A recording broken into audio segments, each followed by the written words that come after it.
Olá, colegas. Meu nome é Valquíria de Faria Neves e vou apresentar a vocês meu projeto de mestrado intitulado Avaliação do Potencial Quimioterápico de Plantas Tóxicas utilizando o modelo de screening fenotípico em linhagens celulares de câncer. Nesse projeto, eu sou orientada pela doutora Silvia Catarina Salgado Olores e co-orientada pela doutora Luciana Maria Silva. O câncer corresponde a um grande grupo de doenças que podem começar em qualquer órgão ou tecido do corpo, e a sua principal característica é o crescimento rápido e descontrolado de células anormais que ultrapassam seus limites habituais para invadir partes adjacentes do corpo. A tumorigênese é o processo que dá origem à formação dos tumores propriamente ditos. Várias linhas de evidência indicam que a tumorigênese em humanos é um processo de várias etapas e que essas etapas refletem as alterações genéticas que impulsionam a transformação progressiva de células humanas normais em células altamente malignas.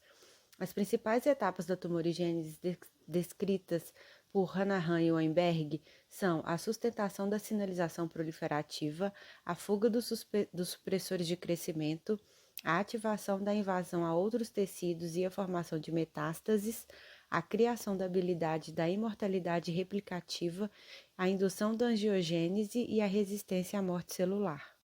De acordo com dados da Organização Mundial da Saúde, no ano de 2020 foram descritos cerca de 19 milhões de novos casos de câncer ao redor do mundo, e estimativas indicam que em 20 anos esse número irá alcançar quase 30 milhões de novos casos. Com relação ao número de mortes, em 2020 foram previstas quase 10 milhões de mortes, e em 2040 esse número pode chegar a mais de 15 milhões. No Brasil, os 3 tipos de câncer mais incidentes é o câncer de próstata, com quase 100 mil novos casos ao ano, câncer de mama, com cerca de 90 mil novos casos ao ano, e o câncer coloretal, com 50 mil novos casos ao ano. No ranking mundial, o Brasil é o 6º país com maior número de novos casos ao ano, com cerca de 600 mil casos. Em relação às terapias para o tratamento do câncer, as mais utilizadas são a quimioterapia, que utiliza medicamentos anticancerígenos para destruir células tumorais, mas por ser um tratamento sistêmico, atinge não somente as células cancerosas, como também as células sadias do organismo. A radioterapia, que é caracterizada pelo uso de radiações ionizantes para destruir ou inibir o crescimento das células anormais, e a cirurgia, que é o principal tratamento utilizado para vários tipos de câncer e pode ser curativa quando a doença é diagnosticada em estágio inicial. Outros tratamentos que não são tão convencionais assim incluem a imunoterapia, que provoca o aumento da resposta imune e a estimulação das células de defesa do organismo para atacarem o tumor como se fosse um agente agressor. A hormonioterapia, que é uma modalidade terapêutica que tem como objetivo impedir a ação dos hormônios em células sensíveis, já que algumas células tumorais possuem receptores específicos para hormônios que são responsáveis pelo crescimento e proliferação dessas células malignas. E a terapia-alvo, que é um tipo de tratamento sistêmico que utiliza medicamentos alvo-moleculares que atacam especificamente ou ao menos preferencialmente determinados elementos encontrados na superfície ou no interior das células cancerosas. No entanto, este é um tratamento de alto custo e que não é acessível a todos.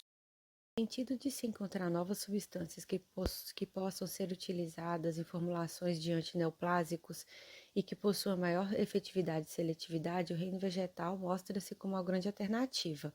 A grande disponibilidade de espécies vegetais é um campo imenso para novos estudos, e cerca de 80% da população mundial já utiliza plantas com fins medicinais há mais de 60 mil anos. É de conhecimento que os extratos crus das plantas possuem metabólitos secundários capazes de serem utilizados como recursos curativos. Esses metabólitos podem ser encontrados em todas as partes da planta, mas principalmente nas raízes e folhas, pois protegem a planta contra a ação de pragas que podem causar danos. As plantas escolhidas para serem estudadas nesse projeto são plantas de ampla distribuição no território nacional e possuem histórico de envolvimento em casos de envenenamento animal ou infantil. Escolhemos 2 plantas da família Plumbaginaceae, a Plumbago auriculata e a Plumbago scandens, que possuem uma substância chamada plumbagina, a qual possui efeitos terapêuticos descritos para várias doenças, a Cestro axillare, que pertence à família Solanaceae e contém substâncias como as saponinas gitogenina e digitogenina, além do carboxiatractilosídeo, ambos descritos como tóxicos, e ainda duas plantas da família Euphorbiaceae, a Jatropha curcas e a Jatropha multifida, que possuem efeitos tóxicos, porém o componente tóxico ainda não foi bem descrito. Assim, o objetivo geral do projeto é avaliar o potencial quimioterápico das plantas tóxicas utilizando o modelo de screening fenotípico em linhagens celulares de câncer. E os objetivos específicos são produzir os extratos das plantas selecionadas e confirmar a presença das substâncias tóxicas em frações dos extratos através do sistema de cromatografia líquida associado à espectrometria de massas, avaliar a atividade das substâncias de interesse na proliferação, clonogenicidade, citotoxicidade, viabilidade celular em linhagens tumorais, analisar a morte celular em células tumorais e células controles por microscopia óptica de campo claro e de fluorescência. As metodologias que estão sendo empregadas são: para a produção dos extratos, as folhas foram coletadas, trituradas e submetidas a métodos de extração. Posteriormente, esses extratos serão fracionados e os compostos de interesse serão separados por cromatografia líquida aliada à espectrometria de massas. Com relação às linhagens celulares, as linhagens escolhidas foram de câncer de fígado, REPG2, cérebro, U87, coloretal, RKO e controle, que é a WI26, que estão sendo cultivadas conforme estabelecido em protocolo do fornecedor. A análise de viabilidade celular será avaliada pelo ensaio de citotoxicidade por incorporação de MTT. A análise de migração será realizada através do ensaio de ranhura. A análise de proliferação celular será avaliada através do ensaio clonogênico e a análise de morte celular será avaliada através da microscopia de campo claro e de fluorescência. Como resultados iniciais, já produzimos e liofilizamos todos os extratos das plantas de interesse. Para a produção desses extratos, foram coletadas folhas das plantas selecionadas, que foram trituradas, sonicadas e deixadas submersas em álcool absoluto por cerca de 48 horas. Foram adicionadas cerca de 60 ml de água e a mistura foi filtrada no mínimo 2 vezes em papel filtro. Em seguida, o extrato foi levado ao rota-vapor sob pressão reduzida para evaporação da fração alcoólica e foi adicionado hexano para a remoção das substâncias indesejadas e novamente foi filtrado e levado ao rota-vapor. Após esse procedimento, os extratos foram filtrados com filtro de seringa de 0,22 micras e liofilizados por cerca de 48 horas. Após a liofilização, os extratos foram diluídos em PBS ou PBS mais DMSO. Assim, obtivemos a concentração de folhas por ml dos extratos, conforme indicado no quadro abaixo. Os últimos 3 extratos foram liofilizados, mas ainda não foram solubilizados, por isso não temos ainda a concentração deles. As linhagens celulares escolhidas para os testes foram a REPG2, que é uma célula epitelial de carcinoma hepatocelular indicada para testes de substâncias tóxicas, a U87, que é uma célula epitelial de glioblastoma, que é uma célula de um tecido que expressa a proteína NT1 pro-apoptótica, a RKOAS451, que é uma célula epitelial de carcinoma coloretal, que é uma célula de um tecido que expressa NT2 antiapoptótico, e a célula controle WI26VA4, que é uma célula epitelial não tumoral.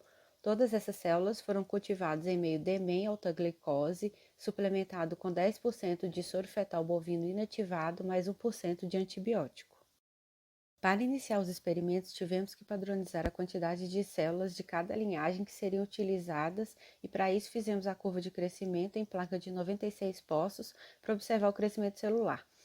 A curva de crescimento é feita em quintuplicata com concentrações celulares diferentes em cada linha da placa. As células são plaqueadas conforme o desenho experimental e incubadas pelo período de 24, 48 e 72 horas. Após o período de incubação, as células são lavadas em PBS e são incubadas com solução de MTT por 3 horas ao abrigo de luz. Após o período de 3 horas, a placa é retirada e centrifugada a 10 minutos por 1000 RPM. O sobrenadante de cada pocinho é retirado e adicionado MSO para a solubilização dos cristais de forma azã. Então, a placa é levada para a leitura da absorbância a 550 nanômetros. Os valores obtidos são utilizados para a confecção de um gráfico de crescimento. Nessa imagem, vemos a curva de crescimento da linhagem WI26VA4, na qual vemos 3 linhas que representam a leitura de 24, 48 e 72 horas.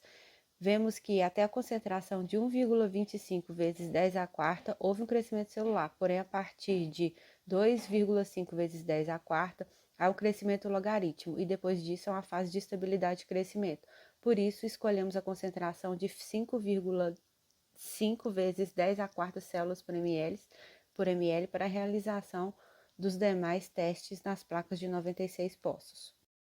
Nessa imagem, vemos que o crescimento logaritmo da linhagem RKOAS451 começou na concentração 5 vezes 10 à quarta e escolhemos a concentração 1 vezes 10 à quinta para a realização dos experimentos. Já nessa imagem, vemos que o crescimento logaritmo da linhagem REPG2 começou na concentração de 1,25 vezes 10 à quarta e escolhemos a concentração de 2 vezes 10 à quarta para a realização dos experimentos. Aqui vemos que o crescimento logaritmo da linhagem U87 começou na concentração 7,5 vezes 10 à quarta. Escolhemos a concentração 1 vezes 10 à quinta para a realização dos experimentos. No ensaio da viabilidade celular, na linhagem RKOS451, fizemos o seguinte desenho experimental. A linhagem celular foi pipetada conforme o resultado da curva de crescimento com a quantidade de 1 vezes 10 à quinta células por poço incubados por 24 horas para a formação da monocamada celular. Os extratos utilizados foram diluídos em 3 concentrações diferentes, 1 para 1000, 1 para 10.000, 1 para 100.000 e aplicados nos pocinhos conforme o desenho experimental. O controle de vida foi composto de meio de cultivo DME em alta glicose mais 1% de soro fetal bovino mais 1% de antibiótico. O controle de morte composto por também alta glicose, mais 1% de soro fetal bovino, mais 1% de antibiótico, mais 1% de peróxido de hidrogênio. Os controles de solventes 1 e 2 correspondem aos solventes utilizados para a diluição dos extratos, no caso PBS e PBS mais DMSO, que foram diluídos em meios de cultivo, alta glicose, mais 1% soro fetal bovino, mais 1% antibiótico, na concentração de 1 para 1000. Após a aplicação dos compostos, as placas foram incubadas a 37 graus, e 5% de CO2 por 24, 48 e 72 horas. Após esse período, foi retirado o sobrenadante dos poços e foi aplicada a solução de MTT. As placas foram incubadas por 3 horas, centrifugadas, retirado o sobrenadante, aplicado DMSO e levados à leitura da absorvância a 550 nanômetros. Ensaio da viabilidade celular em linhagem RKO utilizando o extrato de Sestro axillari, observamos que, utilizando solvente PBS mais DMSO no período de 24 horas, não houve prejuízo da viabilidade celular, independente da concentração do extrato utilizado. Já utilizando somente PBS, observamos que houve uma queda significativa da viabilidade celular quando foi aplicado o extrato na concentração C1. No período de 48 horas de exposição, observamos efeitos citotóxicos utilizando ambos solventes, porém, utilizando o solvente DMSO, essa foi mais acentuada. Já um tempo de exposição de 72 horas, independente do solvente utilizado e da concentração do extrato, não houve diminuição de sobrevida celular, pelo contrário, houve um aumento da sobrevida. Utilizando o extrato de Plumbago auriculata, não foi observado citotoxicidade expressiva nos períodos de 24 e 48 horas, independente da concentração de extrato aplicada. No entanto, quando analisamos o tempo de exposição de 72 horas, vimos que nas concentrações C1 e C2 houve a diminuição da sobrevida celular. Utilizando uma combinação dos dois extratos, na proporção de 50% de cada, observamos que no período de 24 horas houve um efeito citotóxicos independente da concentração aplicada, e nos períodos de 48 e 72 horas não houve danos celulares significativos. Perspectivas, vamos realizar os ensaios de viabilidade celular em todas as linhagens com todos os extratos e determinar o IC50 para cada uma. Vamos realizar o ensaio de migração celular, o clonogênico e análise de morte celular, realizar todas as replicatas biológicas de todos os ensaios e vamos fracionar os extratos para isolamento dos compostos secundários e repetir todos os testes utilizando os extratos que foram efetivamente citotóxicos. Essas são as referências utilizadas no trabalho e obrigada.